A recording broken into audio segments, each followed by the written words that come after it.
Hello, welcome to our channel Dhruvidhoni vlogs. അപ്പോൾ നമ്മുടെ പുതിയൊരു വീഡിയോയിലേക്ക് എല്ലാവർക്കും സ്വാഗതം. അപ്പോൾ ഞാൻ ആദ്യം തന്നെ പറഞ്ഞോട്ടെ, ഇത് ഇൻഫെർട്ടിലിറ്റി പ്രഗ്നൻസി ആയിട്ട് ബന്ധപ്പെട്ട ഒരു വീഡിയോ ആണ് കേട്ടോ. അപ്പോൾ എല്ലാവർക്കും ഇൻട്രസ്റ്റ് തോന്നണമെന്നില്ല, താല്പര്യമുള്ളവർ കണ്ടാൽ മതി കേട്ടോ. അങ്ങനെ ഞാൻ കഴിഞ്ഞ വീഡിയോയിൽ പറഞ്ഞിട്ടുണ്ടായിരുന്നു IVFൻ്റെ എൻ്റെ ഫുൾ പ്രൊസീജിയർ ഞാൻ അടുത്ത വീഡിയോ ആയിട്ട് ചെയ്യാമെന്ന് പറഞ്ഞിട്ടുണ്ട്. അപ്പോൾ ആ വീഡിയോ ആണ് കേട്ടോ ഇത്. കഴിഞ്ഞ വീഡിയോ കാണാത്തവരൊന്ന് പോയി വീഡിയോ ഒന്ന് ചെക്ക് ചെയ്തേക്കണം കേട്ടോ. അപ്പോൾ ഇന്നത്തെ വീഡിയോ എൻ്റെ IVF പ്രൊസീജിയറാണ് കേട്ടോ. ഞങ്ങൾ 2023 IVFൻ്റെ പ്രൊസീജിയർ സ്റ്റാർട്ട് ചെയ്തത് 2023 മെയ്യിൽ. അന്നായിരുന്നു ഞങ്ങൾ ഒരു ക്യാമ്പ് അറ്റൻഡ് ചെയ്യാൻ പോയിട്ടുണ്ട് ആറ്റുകാൽ ദേവി ഹോസ്പിറ്റൽ ട്രിവാൻഡ്രത്ത്. അവർ സബൈന ഹോസ്പിറ്റലായിട്ട് അസോസിയേറ്റ് ചെയ്തിട്ടൊരു ക്യാമ്പ് സംഘടിപ്പിച്ചിട്ടുണ്ടായിരുന്നു. അതിന് ഞങ്ങൾ പോയി അറ്റൻഡ് ചെയ്തു.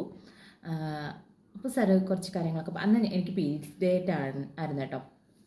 സാറിന് ഓക്കെ, ബ്ലഡ് ടെസ്റ്റും കാര്യങ്ങളൊക്കെ ചെയ്തിട്ട് പോക്കോ, അടുത്ത പീരീഡ്സിന് സെക്കൻഡ് ഡേ ഇവിടെ വന്ന് അത് റിസൾട്ട് കാണിച്ച് മതി എന്ന് പറഞ്ഞിട്ടുണ്ടായിരുന്നു. അങ്ങനെ ഞങ്ങൾ നെക്സ്റ്റ് ജൂണിൽ പീരീഡ്സ് ആയ ടൈമിൽ സെക്കൻഡ് ഡേയിൽ ചെന്നിട്ടുണ്ടായിരുന്നു. അപ്പോൾ അന്ന് മുതലാണ് കേട്ടോ എൻ്റെ ഓവം ഗ്രോത്ത് നോക്കാൻ തുടങ്ങിയത്. എൻ്റെ എല്ലാ പ്രൊസീജിയറും ആറ്റുകാൽ ദേവി ഹോസ്പിറ്റൽ ട്രിവാൻഡ്രത്ത് തന്നെയായിരുന്നു കേട്ടോ. എനിക്ക് 2 പ്രാവശ്യം മൂവാറ്റുപുഴ സബൈന ഹോസ്പിറ്റലിൽ പോവേണ്ടി വന്നിട്ടുള്ളൂ. മെയിൻ പ്രൊസീജിയർ പിക്കപ്പും ട്രാൻസ്ഫറിനും മാത്രം. അപ്പോൾ അങ്ങനെ ഇവിടെ സ്കാനിങ്ങുകളും കാര്യങ്ങളൊക്കെ കഴിഞ്ഞു. അങ്ങനെ ആ മാസം ജൂൺ ലാസ്റ്റ് തന്നെ നമുക്ക് പിക്കപ്പിന് ഓക്കെ ആയിട്ടുണ്ടായിരുന്നു. അങ്ങനെ ഞങ്ങൾ സബൈൻ ഹോസ്പിറ്റലിൽ പോയി. അവിടെ 4 മണിയോ മറ്റോ ആണ് പറഞ്ഞത്. ഹോസ്പിറ്റലിൽ എത്തിയപ്പോൾ കുറച്ച് ബ്ലഡ് ടെസ്റ്റും കാര്യങ്ങളൊക്കെ പറഞ്ഞിട്ടുണ്ടായിരുന്നു. അങ്ങനെ അതൊക്കെ ചെയ്തു. ഹസ്ബൻഡിനും ഉണ്ടായിരുന്നു കേട്ടോ. അതൊക്കെ ചെയ്തതിന് ശേഷമാണ് ഞങ്ങൾ റൂം എടുത്ത് നിന്നോ അവർ വിളിക്കാമെന്ന് പറഞ്ഞിട്ടുണ്ടായിരുന്നു. അങ്ങനെ ഞങ്ങൾ വിളിച്ചു. മൈനർ അനസ്തേഷ്യ തന്നിട്ടാണ് കേട്ടോ റൂമിലോട്ട് കയറ്റി നമ്മൾ പിക്കപ്പിനായിട്ട് വിടുന്നത്. അന്ന് ഞങ്ങൾ കുറച്ച് പേരുണ്ടായിരുന്നു കേട്ടോ പിക്കപ്പിനായിട്ട്. ഓരോ സെക്ഷനായിട്ടല്ലേ ചെയ്യുന്നത്. അങ്ങനെ കയറി പിക്കപ്പ് സ്റ്റാർട്ട് ചെയ്തു. കുഴപ്പമൊന്നുമില്ലായിരുന്നു കേട്ടോ. അതിനുശേഷം എനിക്ക് എന്ന് വെച്ചാൽ എഗ്ഗ് കുറച്ച് കൂടുതലുണ്ടായിരുന്നു. ഏകദേശം 31 എഗ്സ് അവർ കളക്ട് ചെയ്തിട്ടുണ്ടായിരുന്നു. അങ്ങനെ നമ്മൾക്ക് അവസാനം നമുക്കൊരു സമ്മറി തരും കേട്ടോ.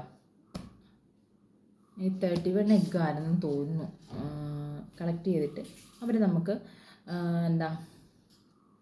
ആ ഒരു പിക്കപ്പ് കഴിഞ്ഞ ഉടനെ തന്നെ നമുക്കൊരു സമ്മറി ഷീറ്റ് തരും കേട്ടോ. അതിനുശേഷം നമ്മൾ വന്ന് മെഡിസിൻ വാങ്ങാനായിരുന്നു നമുക്ക് കുറച്ച് ടൈം എടുത്തിട്ടുണ്ടായിരുന്നത്. എനിക്ക് അതിനുശേഷം തലകറക്കവും ഗ്യാസ് പ്രോബ്ലം ഒക്കെ വന്നിട്ടുണ്ടായിരുന്നു. അങ്ങനെ കുറച്ച് അവിടെ 1 മണിക്കൂർ ഒബ്സർവേഷനിൽ കിടക്കേണ്ടി വന്നിട്ടുണ്ടായിരുന്നു. ഈ പിക്കപ്പ് കഴിഞ്ഞിട്ട് നമുക്ക് 1 മണിക്കൂർ റെസ്റ്റ് തരുന്നത്. എനിക്ക് കുറച്ച് ബ്ലീഡിങ് ഒക്കെ വന്നിട്ടുണ്ടായിരുന്നു. അങ്ങനെ അതിനുശേഷം നമുക്ക് കഞ്ഞിയും ചമ്മന്തിയൊക്കെ പുറത്തുനിന്ന് ബൈ സെൻറ്റർ മേടിച്ചുകൊണ്ട് വരും കേട്ടോ. അതിനുശേഷം നമ്മൾ മെഡിസിൻ എടുത്ത് അന്ന് തന്നെ നൈറ്റ് നമ്മൾ വീട്ടിൽ വരികയാണ് ചെയ്തിട്ടുണ്ടായിരുന്നത് കേട്ടോ. അതിനുശേഷം നമുക്ക് ഒരു 21 ദിവസത്തെ മെഡിസിൻ നമുക്ക് തരും കേട്ടോ. 21 ദിവസത്തെ മെഡിസിനും ഇടയ്ക്ക് 2 ഇഞ്ചക്ഷനോ മറ്റോ ഉണ്ട്. അത് നമ്മൾ ഹോസ്പിറ്റലിൽ പോയി എടുക്കേണ്ടതാണ്. അതിനാണ് ഞങ്ങൾ 2 പ്രാവശ്യം ഇവിടെ ആറ്റുകാൽ ദേവി ഹോസ്പിറ്റൽ ട്രിവാൻഡ്രത്ത് തന്നെ ചെന്നിട്ടുണ്ടായിരുന്നത്. അങ്ങനെ ബാക്കി നോക്കട്ടെ. എല്ലാം ഞാൻ നോട്ട് ചെയ്ത് വെച്ചിട്ടേ ഉള്ളൂ. നമുക്കെല്ലാം ഓർത്തിരിക്കാൻ പറ്റത്തില്ല കേട്ടോ. അപ്പോൾ 1 വർഷത്തോളം കഴിഞ്ഞില്ലേ, അതുകൊണ്ട് മറക്കാതിരിക്കാൻ വേണ്ടി ഞാൻ കുറച്ച് കാര്യങ്ങൾ നോട്ട് ചെയ്ത് വെച്ചിട്ടുണ്ട് കേട്ടോ. അപ്പോൾ പിക്കപ്പ് കഴിഞ്ഞ് നമ്മൾ വരുമ്പോഴത്തേനും പിക്കപ്പിൻ്റെ 3rd ഡേയും 5th ഡേയിലും അവർ അവിടുന്ന് കോൾ ചെയ്യാറുണ്ട് എത്ര എംബ്രിയോ ആയിട്ടുണ്ടെന്ന്. 3rd ഡേയിലെയും 5th ഡേയിലെയും എംബ്രിയോ എത്ര ആയിട്ടുണ്ടെന്ന് നമ്മളെ വിളിച്ച് പറയും കേട്ടോ.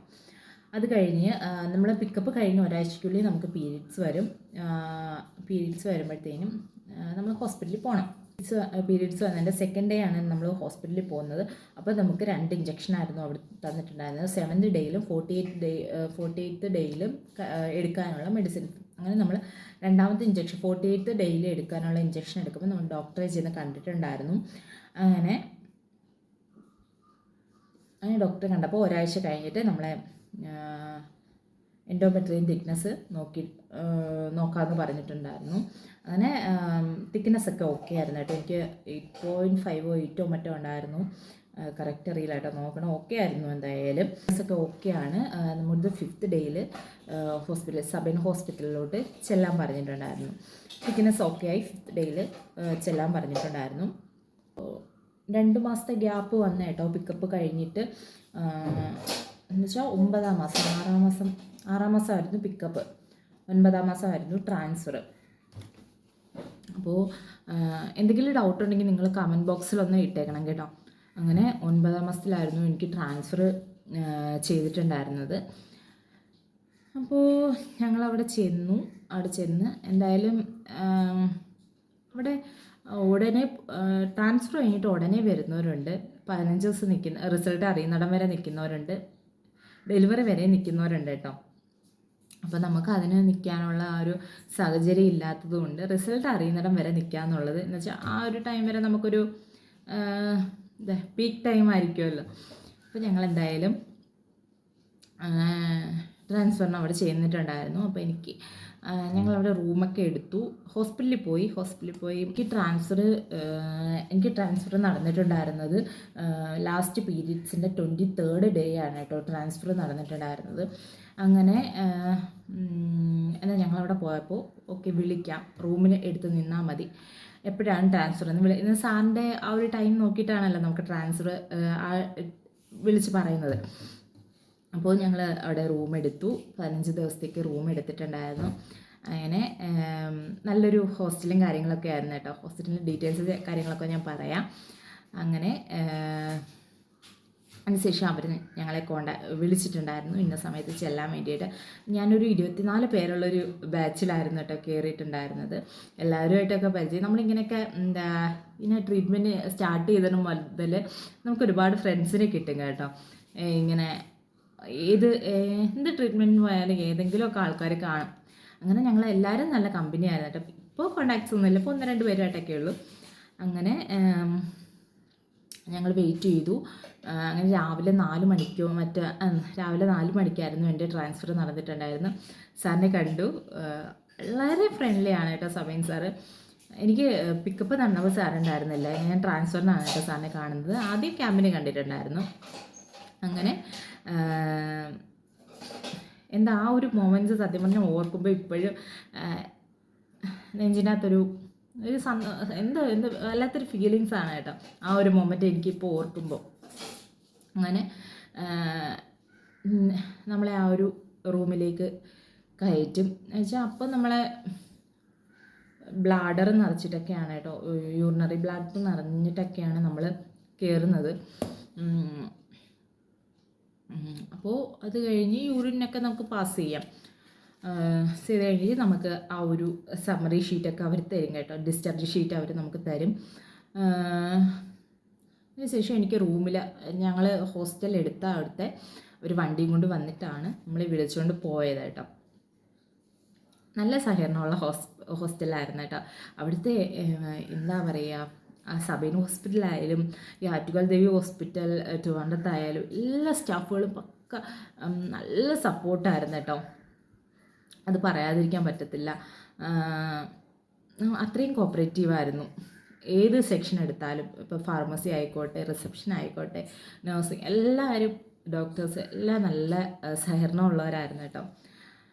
നമ്മളൊരു കാരണവശാലും പേടിക്കേണ്ട കാര്യമില്ല, ടെൻഷൻ അടിക്കേണ്ട കാര്യമില്ല.